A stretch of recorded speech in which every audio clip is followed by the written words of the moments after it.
On a May 1942 night, a massive explosion rattles homes like an earthquake, awakening the quiet Quebec fishing village of Cloridorme.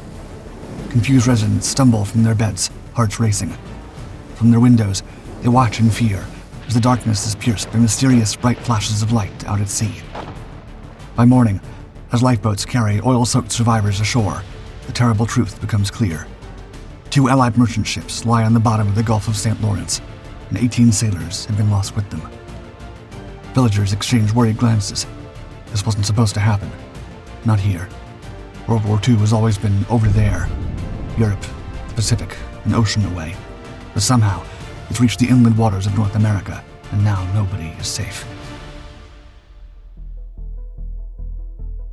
In spring 1942, World War II remained a distant thunder for most Canadians. Young men shipped off to fight, factories churned out war materials, and rationing touched daily life. But the actual fighting remained on different continents, something people at home in Canada read about in news reports, rather than experiencing firsthand. Most citizens had little idea that Germany already had the country in its crosshairs.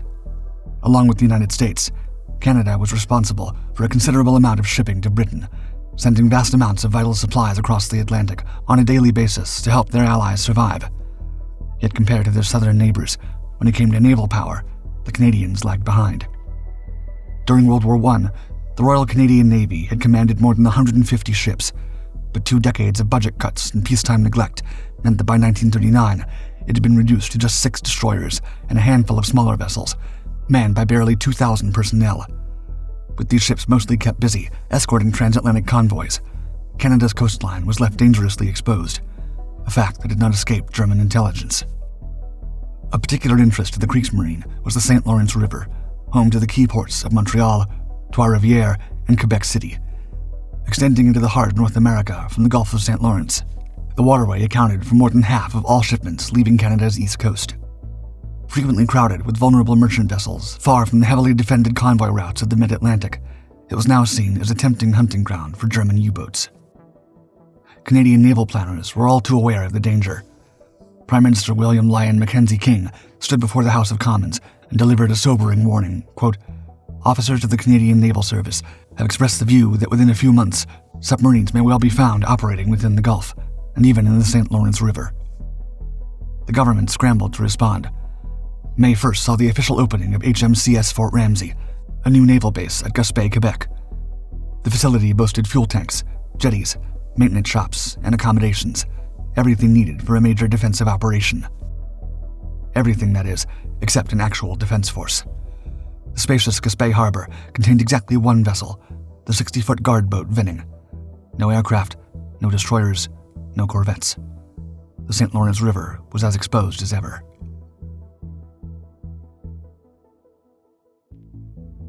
On May 11th, just 10 days after HMCS Fort Ramsay opened its doors, the British freighter Nicoya was making its way through the Gulf of St. Lawrence. Laden with war supplies from Montreal and bound for Halifax to join a transatlantic convoy, the crew sailed through familiar waters without concern. They had no gunners on watch. Nobody kept armed watches on the St. Lawrence. They were planning to start them the following morning after reaching the open Atlantic. As Nicoya calmly sailed some 9 miles north of Pointe-à-la Frégate, suddenly, at 11:52 p.m., a torpedo tore through her hull, fired by German submarine U-553. The explosion ripped a gaping hole in the freighter. Crew members rushed to the deck, struggling to launch lifeboats in the darkness. 19 minutes later, as men still scrambled to abandon ship, a second torpedo struck. 6 merchant sailors would not make it off alive. Less than 2 hours later, U-553 struck again. The Dutch freighter Leto, chartered to the British Ministry of War Transport, became her second victim off Rivière-la-Madeleine. This time, 12 of the 43 crew were lost as the ship sank in mere minutes. It was the first time since the War of 1812 that enemy forces had claimed lives in Canada's inland waters. The conflict that had seemed so distant had now arrived on the country's doorstep. Yet the response from Canada's Navy and Air Force showed just how woefully underprepared they were. As the brand new Gaspé base possessed only a single small guard boat and no aircraft, the nearest minesweepers had to steam from Sydney, Nova Scotia, hundreds of miles away, while aircraft had to be scrambled from Dartmouth near Halifax, arriving hours after the attacks. It was painfully obvious that Canada was an easy target, and that showed little sign of changing. The only question was when the U-boats would return. 8 weeks later, on the night of July 6th, convoy QS-15 was making its way through the Gulf. 12 merchant ships, laden with war supplies, escorted by the corvette HMCS Drummondville and a handful of smaller vessels. It was a routine run that had been made countless times before. But around 12:20 a.m., the darkness would erupt in violence. The British freighter Dinaric was struck by a torpedo amidships, immediately taking on a dangerous list. Minutes later, a second torpedo blasted another British ship, Hainaut, blowing a 4-foot hole in the starboard hull. The Greek vessel Anastasios Peteris, loaded with grain and trucks from Montreal, sank within 10 minutes of being hit. 8 crew members were lost, along with the 3 ships. The convoy scattered in confusion. Some ships reversed course, while others pressed ahead, desperate to escape the unseen hunter. But HMCS Drummondville was determined to find their attackers. As the corvette raced toward the place the torpedoes had come from, star shells revealed the perpetrator emerging through the waves. It was U-132, commanded by Captain Lieutenant Ernst Vogelsang, likely maneuvering for another attack. Drummondville's commander, Lieutenant James P. Fraser, saw his opportunity and pushed the corvette to ramming speed. But Vogelsang saw him coming. The U-boat dove seconds before impact, slipping back into the depths as Drummondville's bow churned past where it had been moments before. The ram attack had failed, but Fraser wasn't about to give up. He ordered Drummondville's crew to unleash her depth charges. Moments later, they found their mark. The explosion severed the main line in U-132's buoyancy tanks, sending the submarine plummeting out of control. The vessel dropped to nearly 600 feet, perilously close to its crush depth, before the desperate German crew managed to arrest its descent. With their submarine crippled and Canadian warships prowling above, they had no choice but to settle to the bottom and wait. 4 P-40 Kitty Hawk fighters from No. 130 Squadron soon scrambled from Montjoly, Quebec, to join the hunt for the submarine. Roaring over the Gulf as they desperately searched the waters below. With the air patrols and Drummondville's persistent attacks, U-132 remained trapped on the bottom, her crew working frantically to repair the damage. But tragedy struck during the patrol. Around 5:30 a.m., witnesses near Cap Shot saw one of the P-40's trailing smoke before it plunged into the water. Squadron leader Jacques Chevier, a 24-year-old veteran of the Battle of Britain, was lost, along with his aircraft. The crash investigation would later describe the cause as obscure, unable to determine whether the Kitty Hawk had suffered from fuel exhaustion, mechanical failure, or some other catastrophe. Neither Chevrier nor his P-40 would ever be found. To make matters worse, after 12 hours on the bottom, U-132 was able to slip away, ready to strike another day. Though the Canadians had shown they would fight to defend their waters, ramming attempts, depth charges, air patrols, it hadn't been enough. In Ottawa, the pressure for answers was mounting.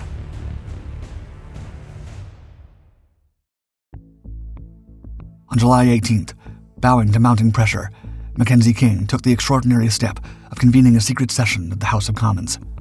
For hours, members of Parliament were briefed behind closed doors on the campaign against the U-boats in the St. Lawrence, the attacks, the losses, and the desperate measures being taken to counter the threat. When U-132 struck again 2 days later, sinking the Frederica Lenson and validating every concern the Prime Minister had expressed, it was clear that something had to be done, fast. Yet Canada's military faced an impossible dilemma. Its Navy's limited resources were stretched to breaking point. Should they recall ships from the vital mid-Atlantic convoy routes to defend Canadian waters?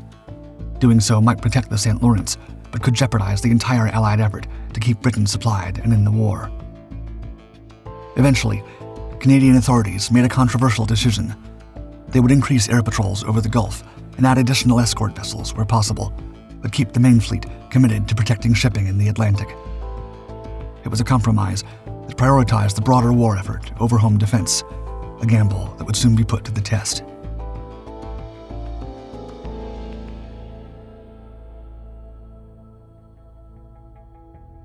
As August turned to September 1942, convoys continued their dangerous work through the Gulf of St. Lawrence.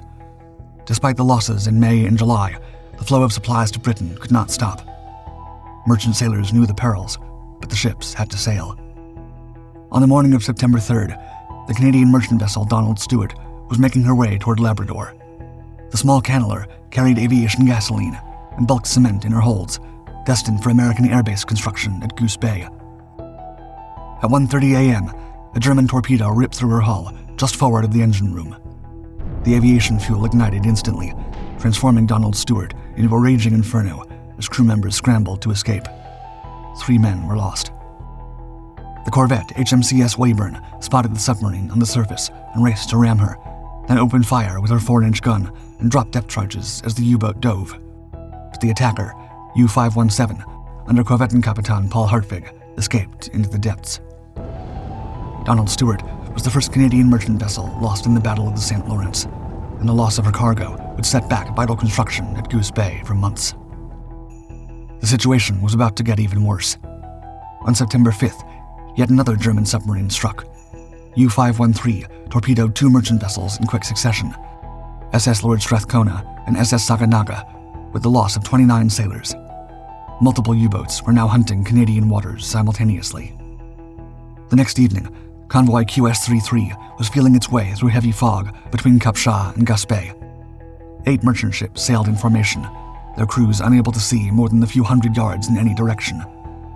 Protecting them were the corvette HMCS Arrowhead, the minesweeper HMCS Truro, the armed yacht HMCS Raccoon, and 2 small Fairmile motor launches. A modest escort for waters that had already proven deadly. Shortly after 10 p.m., the Greek merchant ship Aeus was hit by U-165. The torpedo explosion claimed 2 lives and threw the convoy into confusion. Commander E.G. Skinner aboard Arrowhead immediately turned back to engage the attacker. Through the glow of star shells, he caught a glimpse of the small armed yacht Raccoon zigzagging through the fog as she hunted for the submarine. At 1:12 a.m., as the convoy passed Rivière-la-Madeleine, 2 thunderous explosions shattered the night. Ships nearby initially thought they were hearing depth charges, Raccoon attacking the U-boat she'd been pursuing. They were wrong. The sounds were a German torpedo tearing through the yacht's hull. HMCS Raccoon and her entire crew of 37 vanished in an instant, the small warship's boiler exploding as she plunged beneath the waves. The battered convoy pressed on through the fog, now without one of its escorts. But the nightmare wasn't over. The following morning, the remaining ships were still making their way toward safety when disaster struck again. This time, it was Hartwig's U-517, lying in wait off Cap Gaspé. Within short order, 3 more vessels were hit, and 10 more lives were lost. In just over 24 hours, 5 ships had been sent to the bottom, and more than 40 lives claimed. The modest escort force had been overwhelmed. Canada's half measures were proving tragically inadequate.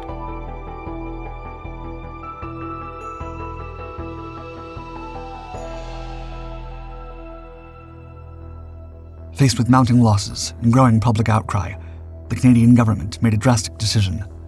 On September 9, 1942, the St. Lawrence River was closed to all overseas shipping. Critics immediately denounced the move as a humiliating defeat, an admission that the government couldn't protect Canada's own waters. The very river that had made Montreal one of the most strategic ports in the Allied war effort was now deemed too dangerous to use. Freight that would normally have sailed directly to Britain from Montreal and Quebec City would now have to be rerouted by rail to Halifax, placing enormous strain on an already overburdened railway system. In fact, the decision was more complex than it appeared. Allied strategists were planning to divert significant naval resources from the St. Lawrence to the Mediterranean for Operation Torch, the upcoming invasion of North Africa. The closure wasn't purely a retreat. It was a calculated strategic decision that prioritized the broader Allied offensive. Yet whatever Canada's motivations for putting international shipping in the St. Lawrence on hold, it wouldn't solve the problem. Domestic maritime traffic would continue. Fishing vessels, ferries, ships carrying essential supplies between Canadian ports and their escorts, and the U-boats would continue hunting them.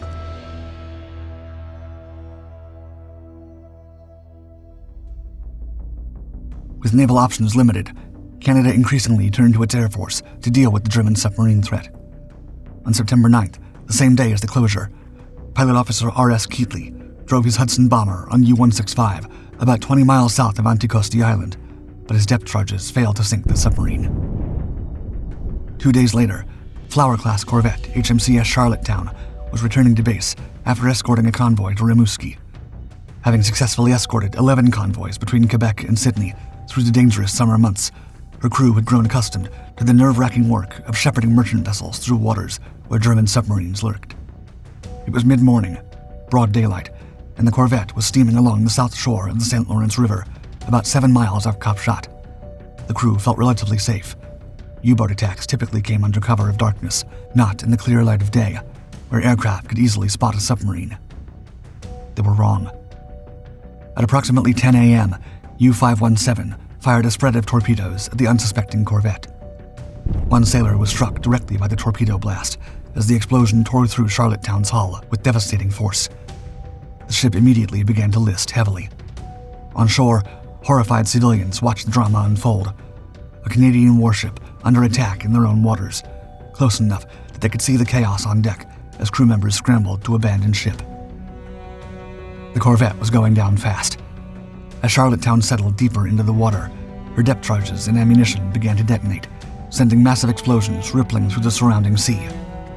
9 more crew members, already in the water and fighting for survival, would not escape the blast effects and shrapnel. Among those lost was the ship's captain, Lieutenant Commander John Bonner, and seaman Tommy MacDonald, who had tried to retrieve a life float despite his wounds. Also lost was able seaman John Garland, who'd gone below to save the ship's dog mascot, unaware it was already safely in the water. The sinking of Charlottetown in broad daylight, visible from Canadian shores, galvanized Canada's forces. The U-boats had become too bold. It was time to take the fight to them.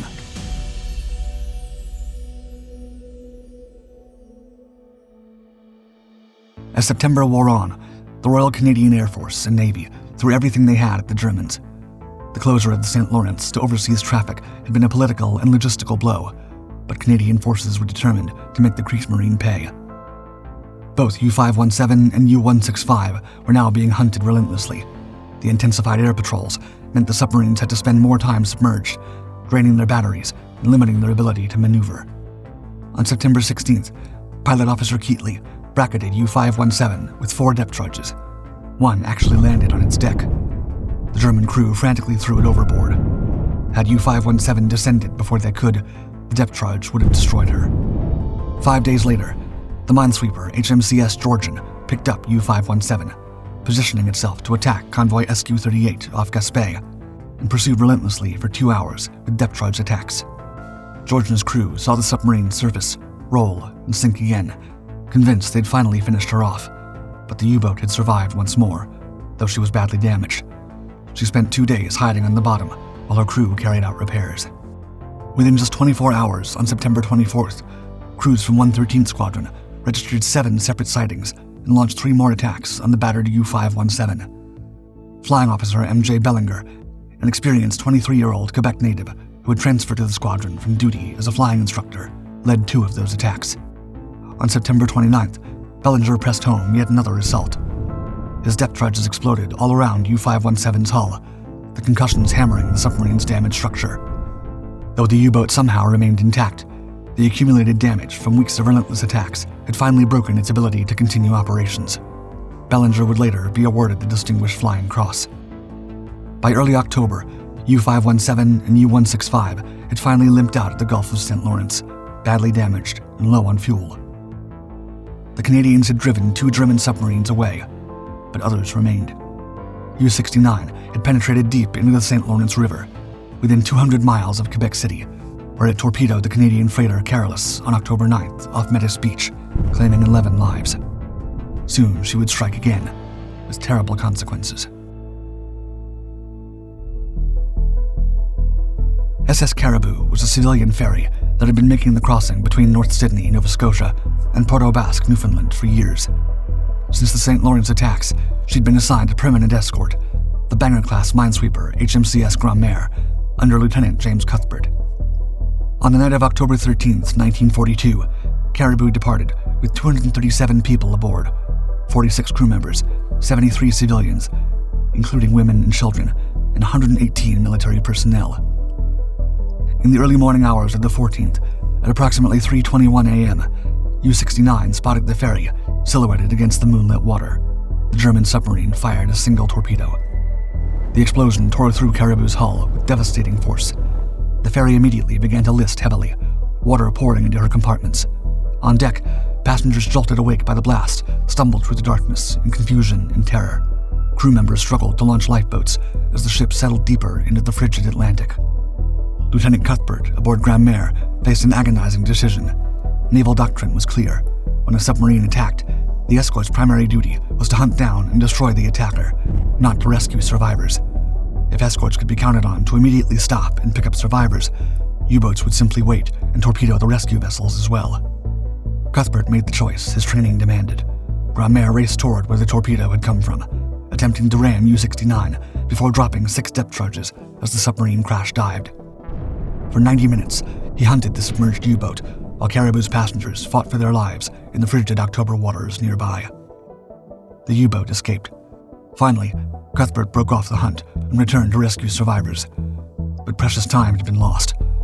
Of the 237 people aboard, only 101 survived. The decision would haunt Cuthbert for the rest of his life. Years later, he would recall, quote, "God, I felt the full complement of things you feel at a time like that. Things you had to live with. You're torn, demoralized, terribly alone. I should have gone on looking for the submarine, but I couldn't. Not with women and children out there somewhere. I couldn't do it, any more than I could have dropped depth charges among them. More than any other event, the loss of the Caribou brought the war home to Canadians in the most personal and painful way possible. This wasn't a freighter carrying cargo, or even a warship with trained sailors. This was a ferry, carrying families, children, people simply trying to get home."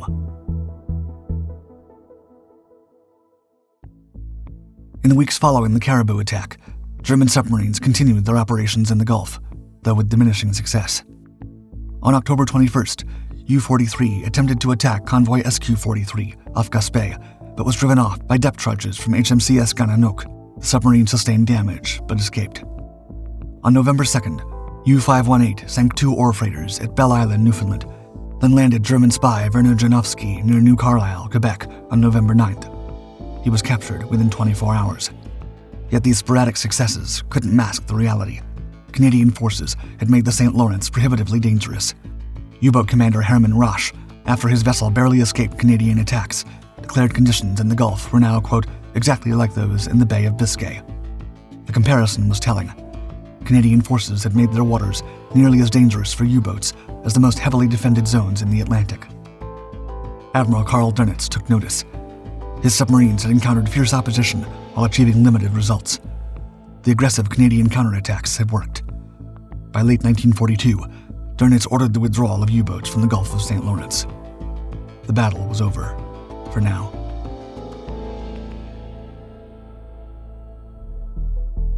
The year 1943 would see only 2 submarine incursions, and they were not there to attack ships, but to attempt to rescue German prisoners of war. However, one failed entirely when prisoners couldn't escape their camp near Fredericton. The second, in September, saw U-536 arrive at Pointe de Massonette to pick up escapees from Bowmanville, Ontario, only to find Canadian forces waiting. One prisoner reached the beach, but was arrested. The U-boat escaped the trap. For nearly 2 years, the St. Lawrence had relative peace. Yet by 1944, the tide of war had shifted. With D-Day preparations underway, and the Allies planning their invasion of Europe, the demand for supplies had never been greater. The St. Lawrence River reopened to transatlantic shipping, its strategic value once again outweighing the risks.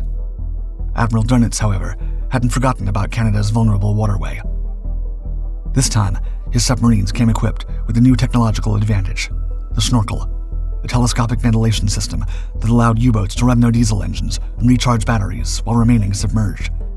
The device dramatically reduced the time submarines had to spend on the surface, making them far harder to detect and attack. On October 14th, U-1223 torpedoed the frigate HMCS Magog near the Pointe de Mont lighthouse. The Gnat torpedo, a weapon designed to home in on a ship's propeller noise, struck Magog's stern with devastating force. Excellent damage control by the crew kept the vessel afloat long enough to be towed to Quebec City, but the ship was declared a total loss on arrival. 3 weeks later, the same U-boat damaged the grain carrier Fort Thompson. On November 24th, 1944, HMCS Shawinigan was escorting the ferry Bergio on its crossing to Port aux Basques, a routine run the veteran corvette had made many times. After the crossing, Shawinigan detached to continue patrols. U-1228, attempting to return to Germany with a faulty snorkel, had decided to abort its mission. But on that moonlit night, Shawinigan appeared. The German submarine, which had not yet scored a single attack, fired a Nat torpedo. 4 minutes later, HMCS Shawinigan vanished in a plume of water and sparks. All 91 crew members were lost instantly, the Royal Canadian Navy's greatest single loss in the entire Battle of the St. Lawrence. Yet these would be the only significant German successes of the entire 1944 campaign. Canadian defenses had evolved dramatically since 1942. The Royal Canadian Air Force had grown more proficient at maritime patrols. The Navy had refined its anti-submarine tactics, and improved intelligence allowed better convoy protection. The devastating blitzes that had claimed dozens of ships in 1942 were no longer possible. 2 damaged vessels in 2 months, compared to the carnage of September 1942, demonstrated just how far the Canadian forces had come. As ice returned to the Gulf in winter 1944, the U-boats departed, never to return. In the 2.5 years between May 1942 and September 1944, the Battle of the St. Lawrence claimed 23 Allied ships, including 4 Royal Canadian Navy warships, and more than 340 lives. Yet despite the losses, the battle represented a strategic victory for Canada and the Allies. More than 2,200 ships successfully completed their missions through the St. Lawrence, delivering crucial supplies that sustained Britain and supported the eventual Allied victory in Europe. Canadian forces had forced Admiral Dönitz to withdraw his U-boats, making the Gulf too dangerous for sustained operations. In May 1945, following Germany's surrender, U-889 and U-190 surrendered to the Royal Canadian Navy at Shelburne, Nova Scotia and Bay Bulls, Newfoundland, a symbolic end to the submarine threat that had haunted Canadian waters. Post-war analysis revealed why the U-boats had enjoyed early success.